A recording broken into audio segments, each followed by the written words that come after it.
Di konten sebelumnya, saya sudah merekap alur Attack on Titan The Final Season episode 2. Jika kalian yang belum menontonnya, bisa ditonton terlebih dahulu. Siapa tahu ada detail yang kalian lewatkan.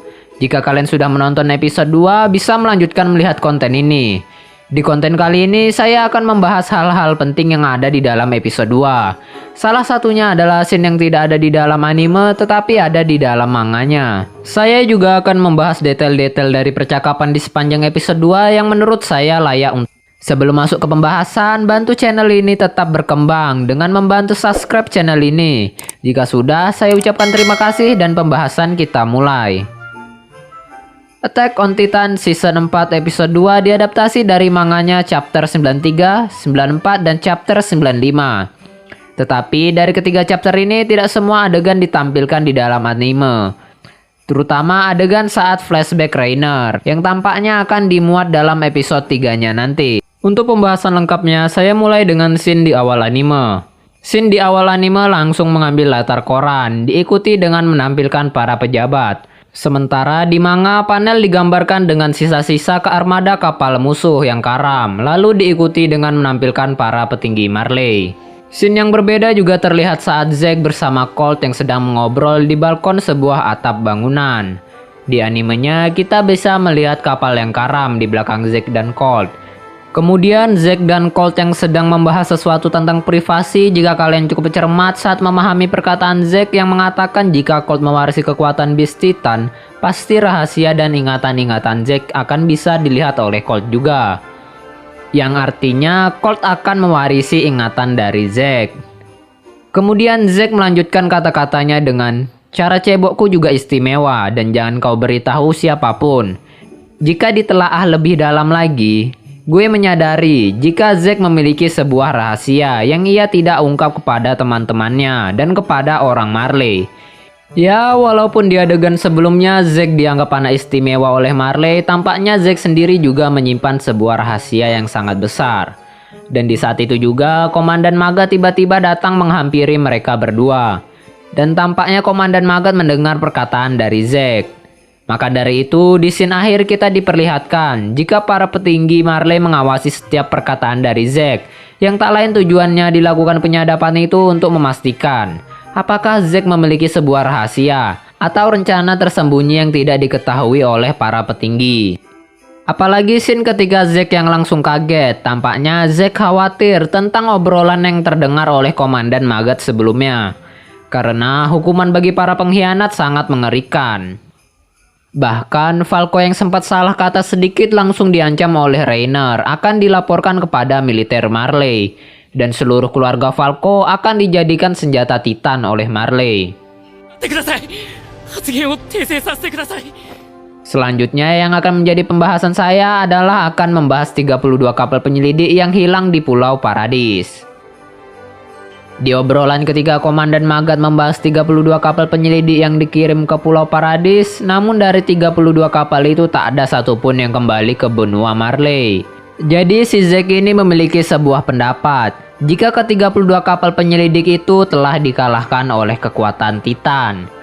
Tetapi sebelum itu, gue akan membahas Titan yang dipegang oleh Marley sekarang, yaitu ada Armor Titan, Beast Titan, Jaw Titan, Card Titan, dan ada Warhammer Titan yang dimiliki oleh keluarga kerajaan Tiber. Dari ke-9 Titan Shifter, 5 diantaranya ada di Marley, dan 4 sisanya ada di Pulau Paradis. 2 Titan dipegang oleh Eren, yaitu Attack Titan dan Founding Titan, sementara Colossal Titan dipegang oleh Armin. Dan yang terakhir ada Female Titan. Akan tetapi, Annie sebagai pemilik Female Titan tampaknya dari episode 25 hingga episode 62 kemarin masih dikurung di ruang bawah tanah. Jadi si Zack ini beranggapan jika ke-32 kapal penyelidik itu dikalahkan oleh ketiga kekuatan Titan, yaitu Attack Titan, Founding Titan, dan Colossal Titan. Kemudian saya akan membahas sedikit dari desain karakter Porco Galliard dan Peach. Desain dari dua karakter baru ini tampaknya sedikit berbeda dari yang diperlihatkan di trailer dan di manga. Silakan kalian pilih mana menurut kalian yang terbaik. Kemudian saya akan membahas scene yang menampilkan sosok misterius, yang tampaknya itu adalah sosok dari Eren Jaeger.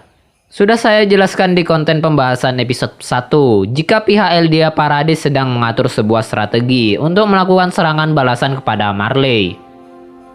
Dan tampaknya penyamaran yang dilakukan oleh Jean dan Eren bisa dibilang sempurna.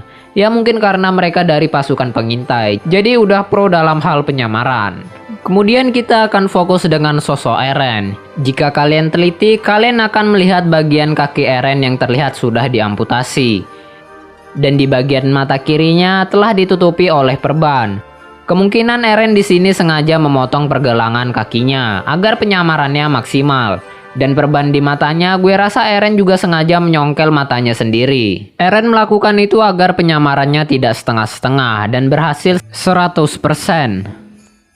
Mungkin ada yang bertanya, "Bang, kan Eren memiliki kekuatan Titan, kok kakinya tidak pulih setelah diamputasi?" Jadi di sini gue akan coba jelasin kenapa kaki Eren tidak tumbuh saat sedang melakukan penyamaran.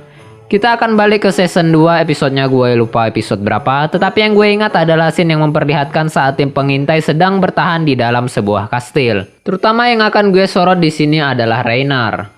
Reiner yang diperlihatkan sedang berusaha menahan pintu dari serangan Titan, tak sengaja tangannya terkena gigitan. Jadi saat itu tangan Reiner terluka cukup parah. Kemudian Reiner diobati oleh Historia. Jadi jika Reiner melakukan pemulihan di saat itu juga, pasti penyamarannya akan terbongkar. Jadi kesimpulannya, kemampuan dari pemulihan Titan ini bisa ditahan oleh semua pemilik Titan Shifter, termasuk Eren itu sendiri. Dan Reiner bisa memulihkan tangannya di saat waktu yang dia inginkan. Jadi tampaknya Eren akan melakukan strategi yang sama seperti yang Reiner lakukan sebelumnya. Yang pertama, Eren berhasil menyusup ke Marley. Kemudian Eren juga berhasil masuk ke dalam militer Marley. Dan kini Eren berhasil menyusup ke Liberio. Selanjutnya kira-kira apa yang akan Eren lakukan di sana? Selanjutnya yang akan saya coba bahas adalah saat obrolan Reiner bersama keluarganya. Sepertinya Reiner baru pulang ke rumah setelah 9 tahun bertugas di militer Marley. 5 tahun Reiner berada di Pulau Paradis, dan 4 tahun Reiner berperang melawan aliansi Timur Tengah. Kenapa saya bisa menyimpulkan Reiner baru pulang setelah 9 tahun? Yaitu dari pertanyaan yang diberikan oleh ayah Gaby. Ayah Gaby yang bertanya tentang pengalaman Reiner selama 5 tahun di Pulau Paradis. Jadi di sini Reiner mencoba menceritakan tentang pengalamannya saat di Pulau Paradis, terutama saat Reiner menyusup di bagian militer.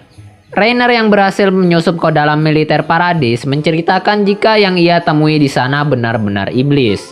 Kemudian diikuti dengan penjelasan Sasha yang makan kentang, Connie yang masuk toilet, kemudian tentang Marco, Eren, Mikasa, dan Armin.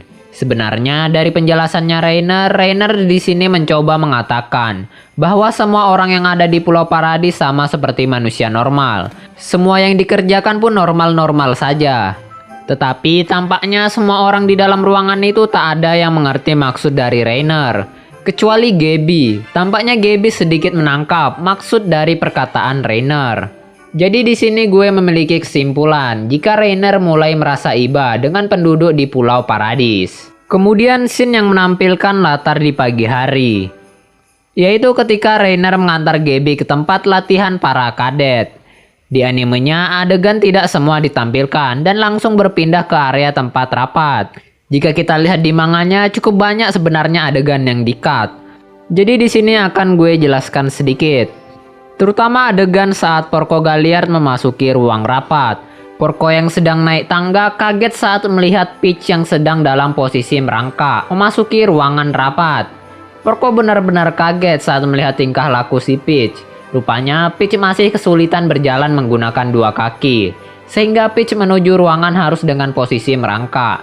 Kalian juga perlu mengingat, jika kart Titan memiliki kemampuan spesial, yaitu bertahan dalam mode Titannya hingga 2 bulan lamanya. Tetapi di kemampuan spesialnya itu juga memiliki efek samping. Nah, salah satu efek sampingnya adalah kesulitan berjalan. Efek samping ini mirip dengan astronot yang terlalu lama di luar angkasa. Dan ketika kembali ke bumi, astronot tersebut akan mengalami efek samping seperti kesulitan berjalan. Jadi mungkin alasan MAPPA sengaja menghapus adegan tersebut agar otak penonton tidak traveling. Jadi kesimpulan dari pembahasan saya yaitu Zack tampaknya memiliki sebuah rahasia yang belum terungkap. Dan Reiner tampaknya mulai merasa iba dengan penduduk di Pulau Paradis. Atau Reiner hanya membayangkan dosa-dosa yang telah ia lakukan di Pulau Paradis. Jadi bagaimana menurut kalian tentang episode 2 kemarin? Silahkan komen di kolom komentar. Kalau menurut saya, adegan yang di-cut sepertinya hanya untuk membuang hal-hal yang tidak penting. Jadi cerita bisa lebih padat dan mudah dipahami. Selama tidak mengubah jalan cerita, menurut saya oke-oke saja. Untuk preview episode 3 mungkin akan menceritakan masa kecil Reiner saat pelatihan menjadi prajurit. Baiklah, itu saja pembahasan dari episode 2. Saya ucapkan terima kasih bagi kalian yang like dan subscribe. Saya akhiri, sampai jumpa di konten selanjutnya.